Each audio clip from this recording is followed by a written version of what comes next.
Hello, everyone. This is part two of the construction, using the construction service during the design.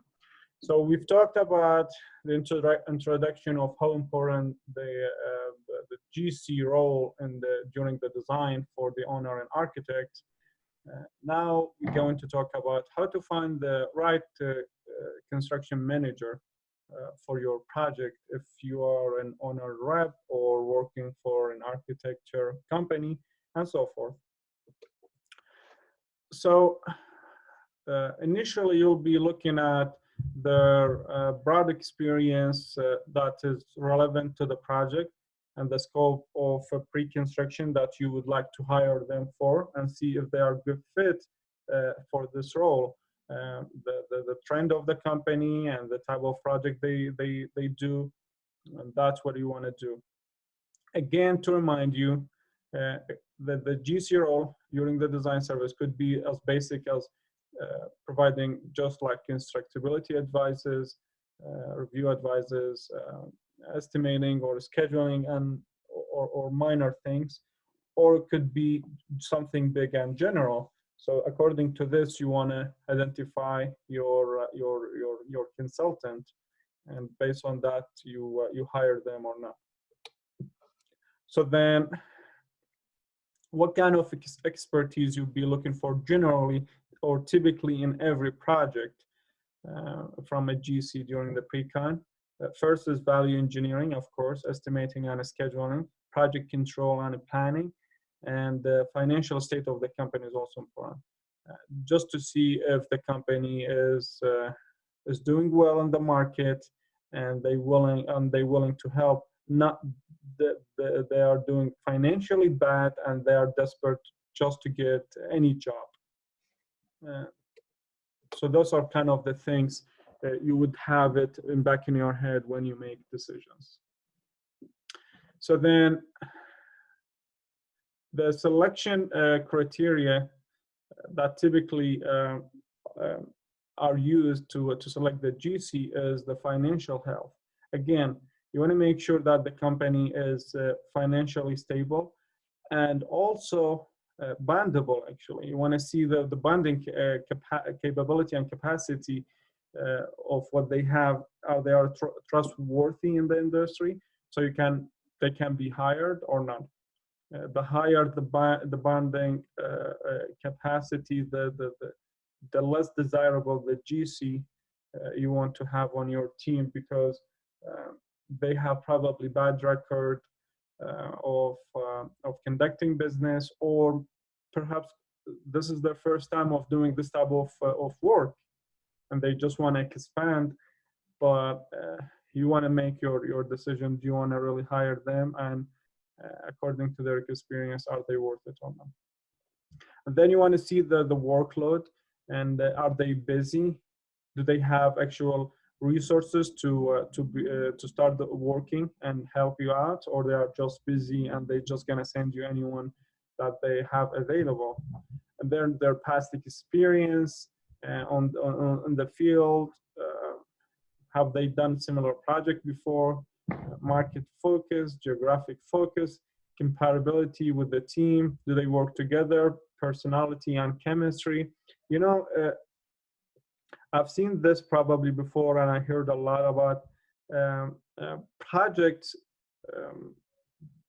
made bad decisions because of bad chemistry among project parties, and I can't tell you enough of how important that is, and for that, this is probably also a deciding factor you should take.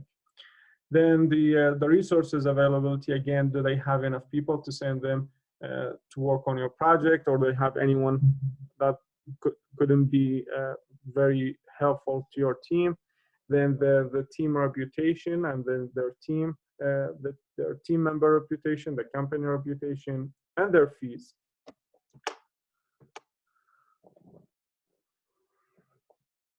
So then a few things to look for to be able to identify if the company is good of hiring. Employees' average years of experience, and basically here is talking about, do they have the the average staff, do they have senior, most of the team members, or do they have younger generation? If they have senior, then typically they most likely have old school means and method, as opposed to younger generations where they don't have enough experience to provide for your project, or do they have mixed? So those are factors that you need to take into consideration. Retention record, do they retain a project and complete them to the end? Do they maintain or retain employees and they seek after there's a happiness and satisfaction doing the job? And then safety record, this is one of the most important elements, of course, and their current project, what they're working on, and their availability of the staff. So all this stuff we look at to be able to identify them.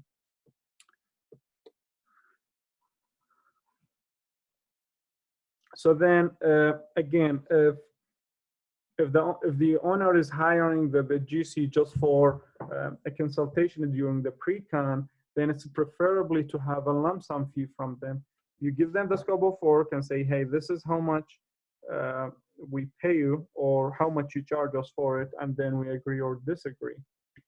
And then if you need the GC for beyond the service of the pre-con, which exceeding to construction or post-construction, then their fee probably will be percentile, and they probably will be inquiring about the delivery method, cost of the work, schedule, and so forth. Now you may ask yourself a question: why would an owner hire a GC just for a pre-con phase? Why they just don't hire them for the entire project?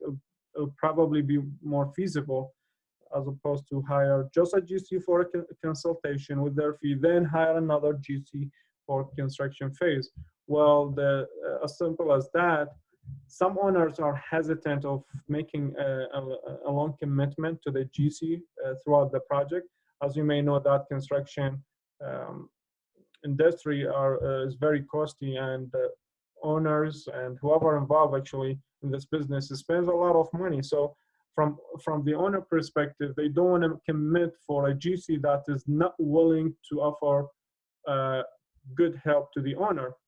So they just want to test them out and see, are they willing to work with them? Do they have the capabilities and enough expertise during the pre-con to be hired? So this is kind of like testing the water in other words, and hire them or not for the entire project.